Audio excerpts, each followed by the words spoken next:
চারদিকে ধ্বংসস্তূপ। এর মধ্যেই ঈদের জামাতে শরিক যুদ্ধবিধ্বস্ত গাজার বাসিন্দারা।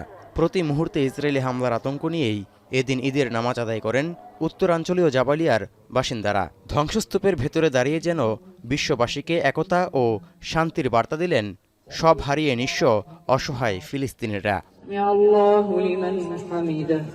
ঈদুল ফিতরের নামাজ আদায়ে রোববার স্থানীয় সময় ভোর থেকেই অধিকৃত পূর্ব জেরুজালেমের পবিত্র আল-আকসা মসজিদে জড়ো হতে শুরু করেন হাজার হাজার ফিলিস্তিনি। ভোরের আলো ফুটতেই কানায় কানায় পূর্ণ হতে শুরু করে গোটা আল-আকসা প্রাঙ্গণ। এদিন একসঙ্গে ঈদুল ফিতরের নামাজ আদায় করেন প্রায় 1,20,000 মুসল্লি। ঈদুল ফিতর উদযাপিত হচ্ছে সৌদি আরব সহ মধ্যপ্রাচ্যের বেশিরভাগ দেশে। সৌদি আরবের পবিত্র নগরী মক্কার গ্র্যান্ড মসজিদে হয় দেশটির প্রধান ও সবচেয়ে বড় ঈদের জামাত। এছাড়াও প্রতিটি মসজিদ ও ঈদগাহে ছিল মুসল্লিদের ঢল। রাজধানী রিয়াদেও বিভিন্ন মসজিদ ও ঈদগাহে স্থানীয়দের পাশাপাশি ঈদের নামাজ আদায় করেন প্রবাসী বাংলাদেশিরাও। বান্ডেল থাকলে প্রতি সেনমানিতে টাকা বাঁচবে।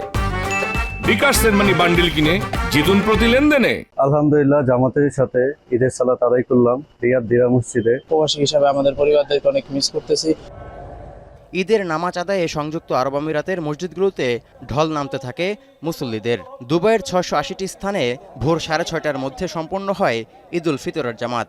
নামাজ আদায় শেষে উৎসবের আনন্দ সবার সঙ্গে ভাগাভাগি করেন মুসল্লিরা। ঈদ মোবারক।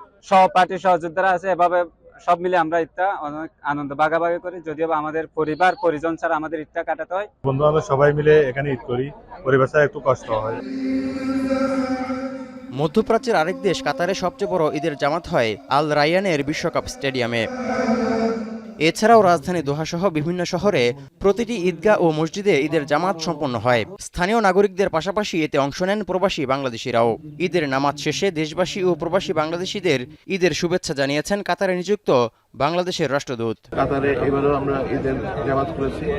ইনশাআল্লাহ আমরা কর্তৃপক্ষের যদি অনুমতি পাই আমরা প্রতি বছরই প্রতি ঈদের সময় আমরা স্কুলে ঈদের জামাত করব।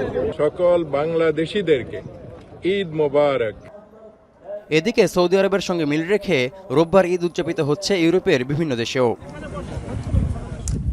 লন্ডনে প্রবাসী বাংলাদেশি ও সর্বস্তরের মুসল্লিদের সঙ্গে এক কাতারে ঈদের নামাজ আদায় করেছেন বিএনপির ভারপ্রাপ্ত চেয়ারম্যান তারেক রহমান। এ সময় মুসল্লিদের সঙ্গে ঈদের শুভেচ্ছা বিনিময় করেন তিনি। ইতালির রাজধানী রোমে প্রায় 15টি উন্মুক্ত স্থান ও মসজিদগুলোতে একাধিক ঈদের জামাত অনুষ্ঠিত হয়। এতে স্থানীয়দের পাশাপাশি নামাজ আদায় করেন সর্বস্তরের প্রবাসী বাংলাদেশিরাও। নামাজ শেষে কোলাকুলির মধ্য দিয়ে শুভেচ্ছা বিনিময় ও ঈদের আনন্দ ভাগাভাগি করে নেন প্রবাসীরা।